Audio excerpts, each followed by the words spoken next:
Alia ഭട്ടിന്റെ alpha തിയേറ്ററിൽ പോയി കണ്ടു.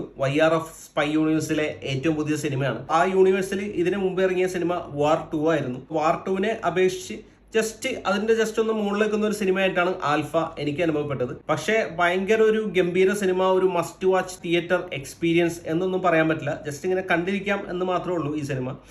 എനിക്ക് ഭയങ്കര ഒരു ഹൈ ഒന്നും സമ്മാനിച്ച ഒരു സിനിമയല്ല. YRF സ്പൈ യൂണിവേഴ്സിൽ 10 വരെ നല്ല ഗംഭീരമായിട്ടാണ് പോയിക്കൊണ്ടിരുന്നത്. ടൈഗർ 3 വന്നപ്പോൾ ജസ്റ്റ് ഗ്രാഫ് നിടിഞ്ഞു. വാർ 2 വന്നപ്പോൾ ആ ഗ്രാഫ് ശരിക്കും താഴെ പോയി നിന്നു. അതിൽ നിന്നും ജസ്റ്റ് ഒരു ഫ്ലക്ച്വേഷനിലാണ് ഇപ്പോൾ ആൽഫ വന്നിരിക്കുന്നത്. അപ്പൊ ഈ സിനിമയുടെ ഒരു പോസിറ്റീവ് എന്ന് പറയാനായിട്ട് ആലിയ ഭട്ടിന്റെ പെർഫോമൻസും ഈ സിനിമയിലെ ആക്ഷൻ സീക്വൻസുകളുമാണ്.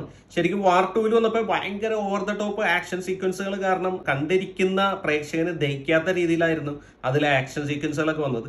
പക്ഷേ ഈ സിനിമയിൽ കുറച്ചും കൂടി ഒന്ന് ഗ്രൗണ്ടഡ് ആയിട്ടാണ് ആക്ഷൻ സീക്വൻസുകളൊക്കെ സെറ്റ് ചെയ്തിരിക്കുന്നത്. അതുകൊണ്ട് തന്നെ കണ്ടിരിക്കാൻ ഓക്കെ ആയിരുന്നു. പക്ഷേ സിനിമയുടെ സ്ക്രിപ്റ്റ് ഭയങ്കര വീക്കായിരുന്നു. സ്ഥിരം അവർ പറഞ്ഞു മടുത്ത ഈ ടെംപ്ലേറ്റ് വീണ്ടും അത് തന്നെയാണ് നമ്മൾ കാണിച്ചുകൊണ്ടിരിക്കുന്നത്. Outdated story. അപ്പോൾ സിനിമയിൽ നമുക്കൊരു പുതുമയായിട്ട് ഒന്നും തോന്നുന്നുണ്ടായിരുന്നില്ല. പക്ഷേ ഇതിൽ ഒരു ചേഞ്ച് എന്ന് പറഞ്ഞാൽ ലീഡ് റോൾ ചെയ്യുന്നത് ഒരു ലേഡി ക്യാരക്ടറാണ്.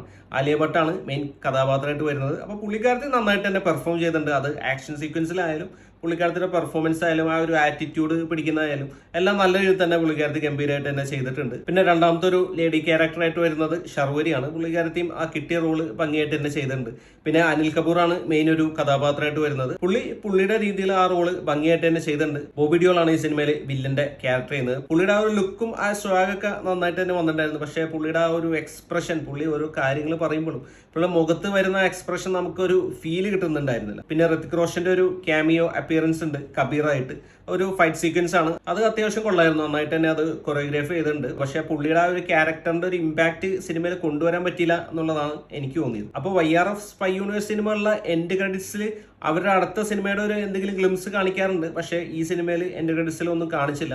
അപ്പോൾ YRF സ്പൈ യൂണിവേഴ്സ് ഇതോടെ നിർത്തുകയാണോ എന്ന് അറിയില്ല. കാരണം ഇത് കഴിഞ്ഞിട്ട് അവരുടെ ഈ യൂണിവേഴ്സിൽ നിന്ന് ഏത് സിനിമ വരുന്നതെന്ന് ഇതുവരെ അവർ പ്രഖ്യാപിച്ചിട്ട് പോലുമില്ല. അപ്പോൾ എന്തായാലും ഇതുപോലുള്ള സിനിമകളാണ് അവർ എടുക്കാൻ ഉദ്ദേശിക്കുന്നതെങ്കിൽ ഈ ഫ്രാഞ്ചൈസി ഇവിടെ നിർത്തുന്നതായിരിക്കും നല്ലത്. അല്ലെങ്കിൽ പ്രേക്ഷകനെ നന്നായിട്ട് എൻഗേജ് ചെയ്യാൻ പറ്റുന്ന നല്ല സിനിമകളുമായിട്ട് ഈ യൂണിവേഴ്സ് വീണ്ടും വരട്ടെ എന്ന് നമുക്ക് ആശംസിക്കാം. അപ്പോൾ ആൽഫ എന്ന ഈ സിനിമ നിങ്ങൾ തിയേറ്ററിൽ പോയി കണ്ടിട്ടുണ്ടെങ്കിൽ നിങ്ങളുടെ അഭിപ്രായം കൂടി ഒന്ന് കമന്റ് ചെയ്യാം. വീഡിയോ ഇഷ്ടപ്പെട്ടാൽ ഒന്ന് ലൈക്ക് ചെയ്യാം. ചാനൽ ഒന്ന് സബ്സ്ക്രൈബ് ചെയ്താൽ സന്തോഷം. പുതിയൊരു വീഡിയോയുമായി നമുക്ക് വീണ്ടും കാണാം. Thanks for watching. ബൈ.